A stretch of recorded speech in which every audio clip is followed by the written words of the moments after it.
Welcome to Healing O'Clock, where your healing is always on time. I'm Grace, and today we are starting a powerful new series that might just save your life and the lives of people you've never even met. We are talking about the cost of quitting, how it destroys the destiny of generations connected to your assignment. If you've ever felt like giving up, this message is for you. Let's begin. Here's a truth that will change everything. You are not an accident. You didn't just randomly show up on this planet at this time, in this place, with these specific gifts, talents, and experiences. You have a divine assignment, a unique purpose that only you can fulfill. Your assignment isn't just about you living a good life or being successful. It's bigger than that. Your assignment is the specific contribution you were created to make to this world. It's the problem only you can solve in the way only you can solve it. It's the people only you can reach, the message only you can deliver, the innovation only you can create. Think about it this way. Before you were born, there was a gap in the world, a space that needed filling. Your assignment is to fill that space. And when you show up fully in your purpose, something shifts in the atmosphere. Healing happens. Breakthrough comes. Destiny unlocks, not just for you, but for everyone connected to what you're carrying. But here is what most people don't understand. Your assignment comes with opposition. The moment you start moving toward your purpose, you'll face challenges, obstacles, frustration, and resistance. This isn't a sign you're on the wrong path. It's often confirmation you're on the right one. The enemy of your destiny knows that if you complete your assignment, generations will be liberated. So he throws everything at you to make you quit. Every time you want to give up on your dream, your calling, your business, your ministry, your healing journey, that's not just you feeling tired. That's a strategic attack on your assignment. Because the enemy knows what you're carrying matters. Your assignment matters because it's connected to God's larger plan. You are not just building a business. You're creating jobs and opportunities that will feed families. You're not just writing a book. You're releasing a message that will save someone's life 20 years from now. You're not just raising children. You're preparing world changers who will shift nations. When you understand the weight of what you're carrying, giving up is no longer an option. It becomes a betrayal, not just of yourself, but of everyone waiting on the other side of your obedience. Your assignment is not optional, it's essential. The world needs what only you can give. I'm Grace, and I'll see you next time as we dive deeper into who's connected to your assignment and why your perseverance matters more than you know. Until then, remember, your healing is on time, and so is your purpose. Don't you dare quit.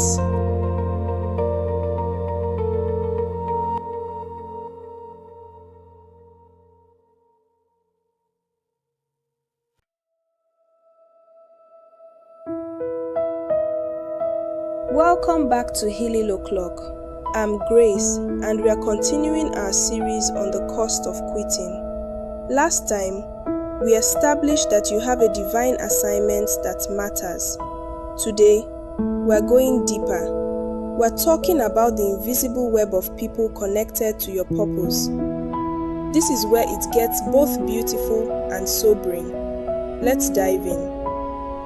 When you think about quitting, you probably think it only affects you. It's my life. It's my dream. If I want to give up, that's my business. But that's a lie from the pit of hell. Your assignment is never just about you. There's a divine web of connections surrounding your purpose. There are people you haven't met yet whose breakthrough is tied to your obedience.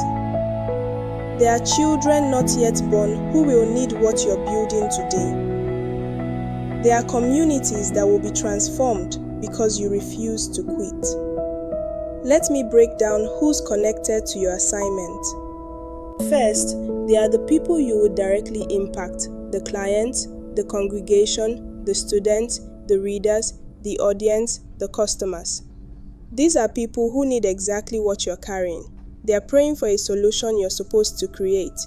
They are waiting for a message you're supposed to deliver. When you quit, they stay stuck. Second, they are the people those people will impact. This is the ripple effect. When you help someone discover their purpose, they go help others discover theirs. When you mentor someone, they mentor others. When your business employs someone, they can now feed their family, send their kids to school, and break cycles of poverty. One breakthrough creates a cascade of breakthroughs. Third, they are the generations after you, your children, grandchildren, and their children. Your perseverance teaches them that challenges don't determine destiny. Your breakthrough creates pathways they can walk through more easily. Your courage becomes their inheritance. Fourth, there's your own legacy and the fullness of who you were created to be. When you quit, you don't just lose the external impact, you lose the internal transformation. You never discover who you could have become through the process of pushing through. Here's what's heartbreaking. Most people quit right before the breakthrough. They endure 90% of the process and quit at 95%. And everyone connected to that final 5%, all the people who would have been reached, healed, delivered, and established, they never receive what was meant for them. The Bible says one person can put 1,000 to flight, but two can put 10,000 to flight. It's exponential. Your obedience doesn't just add to the kingdom. It multiplies impact across generations and geographies you will never see. You are not an isolated individual making isolated decisions. You are a critical link in a generational chain. When you break that link by quitting, everyone down the line suffers loss. Stop thinking small about your life. Your assignment carries nations. Your obedience unlocks destinies. Your perseverance saves generations. That's not pressure, that's purpose. I'm Grace, and next time we'll talk about why people give up and how to recognize when you're at risk. Stay with me. Your healing is on time, and so is theirs.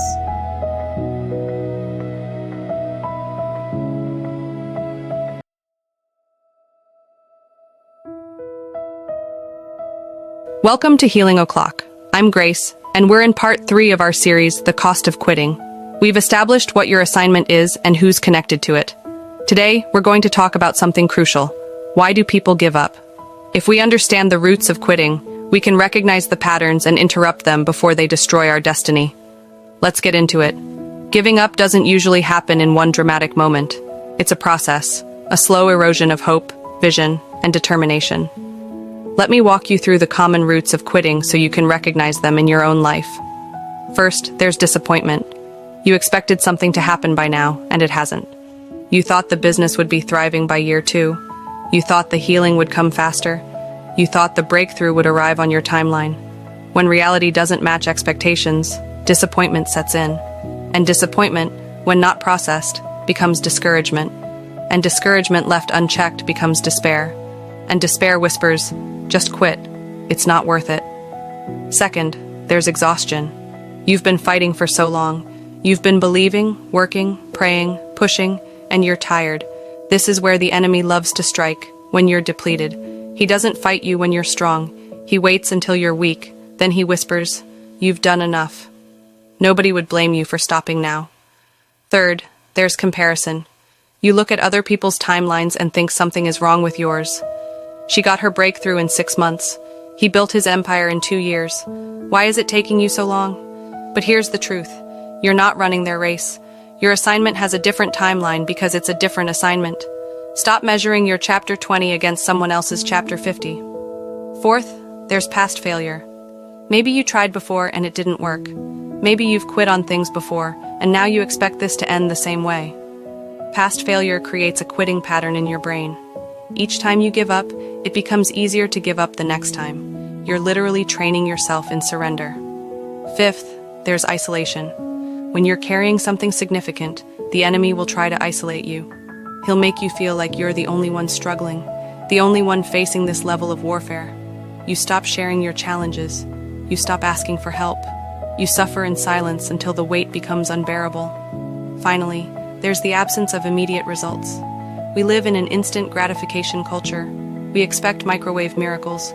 But most divine assignments require a process, years of sowing before you see the harvest. And when you don't see immediate return on your investment of time, energy, and resources, you start questioning if it's even worth it. Here's what you need to understand. These feelings are normal, but they are not truth. Disappointment is not a sign to quit. It's an invitation to recalibrate your expectations. Exhaustion is not a command to abandon ship. It's a signal to rest and refuel. Comparison is not reality. It's a distortion that steals your joy. Past failure is not your future. It's your training ground. The devil knows that if he can get you to quit, he wins. Not just against you, against everyone connected to your assignment. So he studies you, learns your weak points, and strikes precisely where you're most vulnerable. Now that you know the roots of giving up, you can guard against them. You can interrupt the pattern. You can choose differently. I'm Grace, and next time we're talking about the devastating generational impact of quitting. This is where it gets real. I'll see you then. Your healing is on time.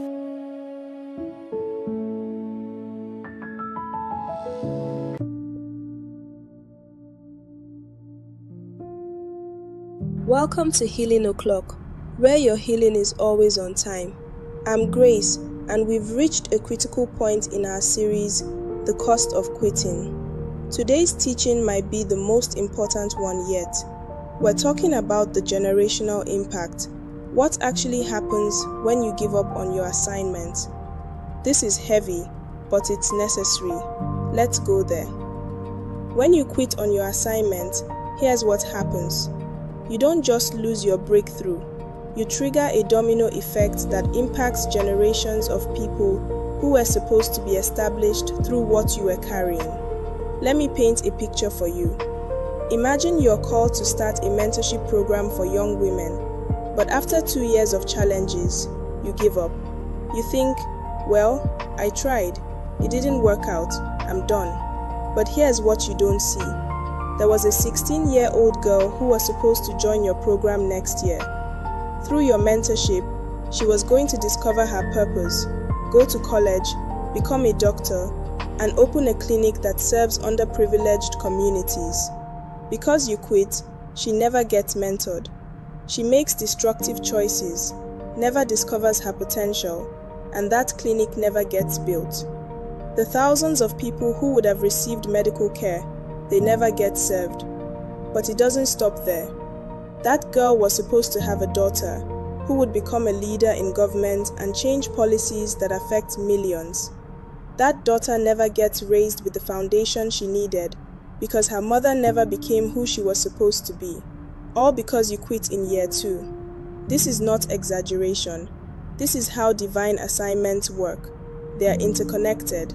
Your obedience unlocks someone else's destiny, which unlocks someone else's, which unlocks someone else's. It's a generational chain reaction. When you quit, here's what you are bought. The businesses that would have been started, the families that would have been healed, the addictions that would have been broken, the wealth that would have been transferred, the messages that would have been preached, the innovations that would have been created, the children who would have been mentored, the marriages that would have been saved, the communities that would have been transformed. You don't just lose your harvest, you rob everyone connected to your field. And here's the part that should make you weep. Your children are watching. When you quit, you don't just model giving up, you normalize it. You teach them that when things get hard, you abandon the assignment. You pass down a quitting spirit as an inheritance.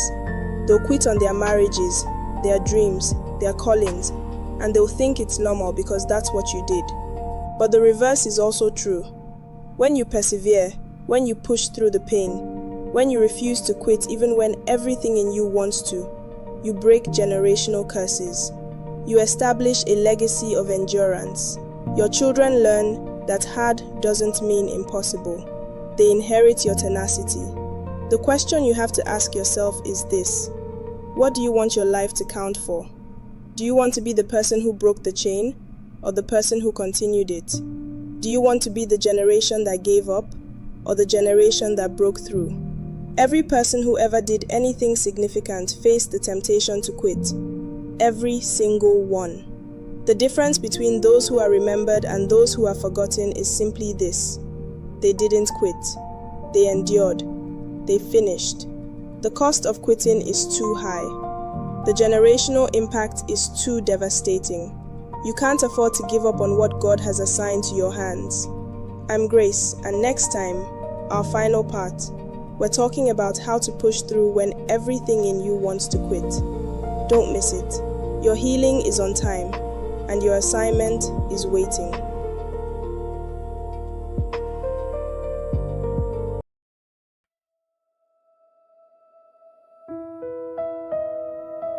Welcome to Healing O'Clock. I'm Grace, and we've reached the final part of our series, The Cost of Quitting. Over these teachings, you've learned about your divine assignment, who's connected to it, why people give up, and the generational devastation of quitting. Now it's time for the most practical part. How do you actually push through when everything in you wants to quit? This is your survival guide. Let's finish strong. Here's the first thing you need to do when you want to quit. Remember your why. Go back to the beginning. Why did you start? What was the vision God gave you? What was the burden He placed on your heart? Write it down. Speak it out loud. Remind yourself that this assignment didn't come from your own ambition. It came from divine assignment. And if God called you to it, He will sustain you through it. Second, break it down. Sometimes we want to quit because we're looking at the entire mountain instead of the next step. You don't have to complete the whole assignment today. You just have to do today's part.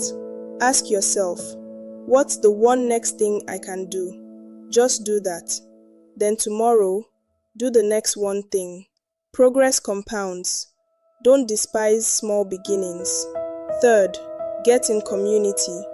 Stop trying to carry this alone. Find people who believe in your assignment even when you're doubting it. Find mentors who've walked this path before you. Find accountability partners who will call you out when you're thinking about quitting. The enemy isolates before he devastates. Fight isolation aggressively.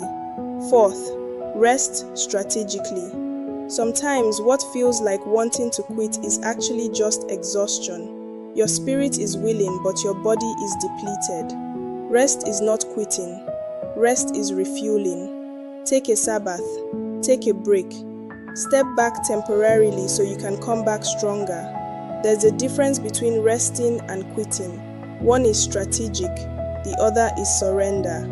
Fifth, celebrate progress. You're so focused on what hasn't happened yet that you've forgotten how far you've come. Look back. Remember where you started. Acknowledge every victory, every breakthrough, every lesson learned. Gratitude repositions your perspective from lack to abundance.